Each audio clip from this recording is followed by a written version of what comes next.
Today, this afternoon, depending on the time that you're watching, we're looking at a topic that I've called that being too hard on yourself is counterproductive. What do I mean by being too hard on ourselves?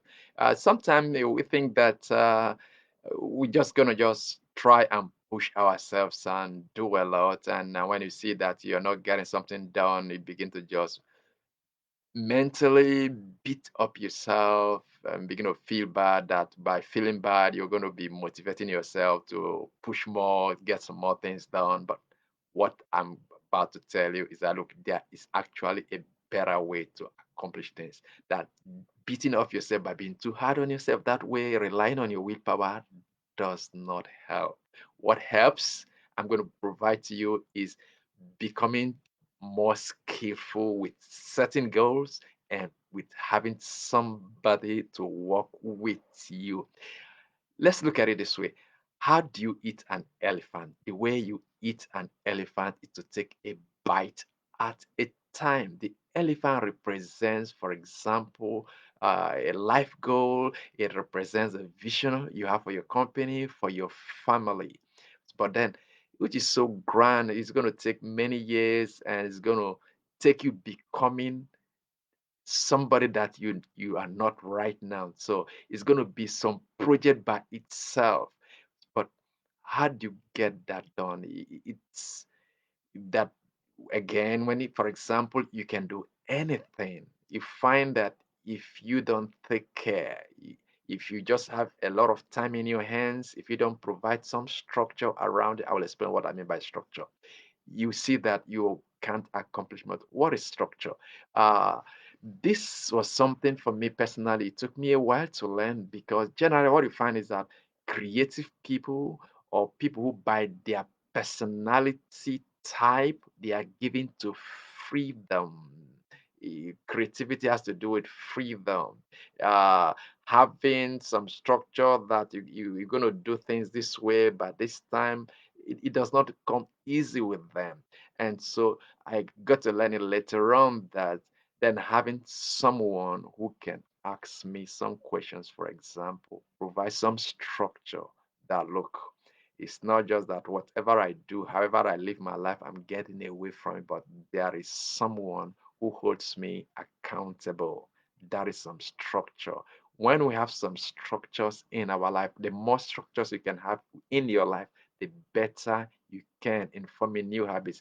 It's the same thing that happens with people who, for example, are alcoholics or they have some issues. Maybe they abuse their spouse.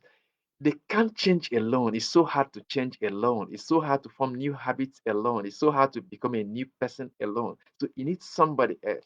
And so that is what a structure provides in your life. Goal by themselves is some form of structure, but when you have someone else who is going to hold you accountable to those goals, that is another level of structure. But you can even take that structure a higher level when you have someone paid or unpaid who takes that work professionally, the same thing that a football coach does with the players. And so when you have that personal coach in your life, that is a higher level of structure that helps you to perform.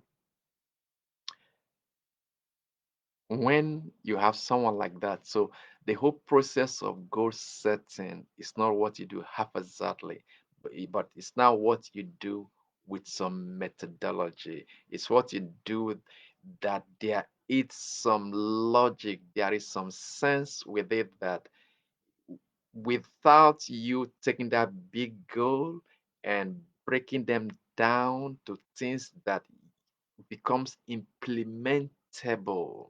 Implementable, for example, even a very level of just calling someone, finding out information about. So you're doing those little steps. What you're doing is you are bringing in the law of compound effect to work for you. That you are not just carrying things on your head, but because you have a roadmap that you've identified, you have some milestones, things that must be done at the same time. So if something is not working, there are some other things, to other tasks that you can also be working. And so very quickly, I want to just type everything. I wanted to just make this so brief.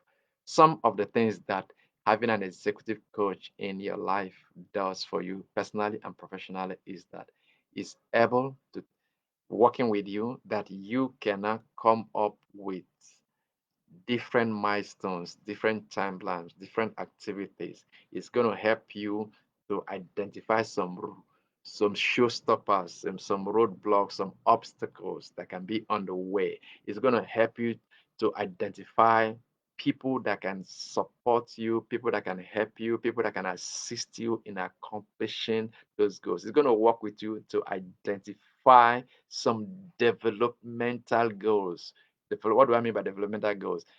For you to accomplish any goal, it means, for example, you need to acquire some new skills, maybe some communication, some speaking skills, maybe some skills in empathy, skills with leading people, skills with listening, skills, maybe hard skills, technical skills in data analytics, maybe skill, IT skill, maybe skills in finance, maybe skills in engineering. So it helps you identify those different goals and then breaking them down to things that you can be working on a daily basis. And then the other part of it that you have scheduled meetings with this person and you'll be able to now be talking about what you've accomplished, what you've done. And for anything, much like we do in offices, what makes us to produce much more in the offices is that you cannot just that the project things are not moving and that is all. You need to be quite clear why it's not moving because you are reporting to your boss. And so this person working by your side. So you gotta be able to justify why you've not been able to take any action on something. And so having an executive coach helps you to defeat laziness, that it could just be so easy on yourself not doing something, to defeat procrastination because you see that you're going to be accountable to someone, and then also discouragement because you have that structure. And so some things are not working, then you need to do your utmost best so that, okay, you can be able to defend, as it were, your actions or inactions in a way that you are truthful and you are your best self. And so this is a better way than just beating up yourself, trying to succeed alone. Success is so hard. It's harder when you're trying to succeed alone. Success is so much more difficult when you are trying. Can you just imagine like a football players, if the respective teams they say, look, because I'm a star, I'm a talented, I don't need a coach. So I don't really understand why some human beings in your very business of your life that is much more important, bigger than just football, you know, uh, playing a game, and then you think you can do without a coach. Sometimes you could have someone play the roles of a coach, on an informal basis, or you can formalize it. So I want to give you this offer. If you write me, if you reach out to me, we can talk some more as to how I could help you.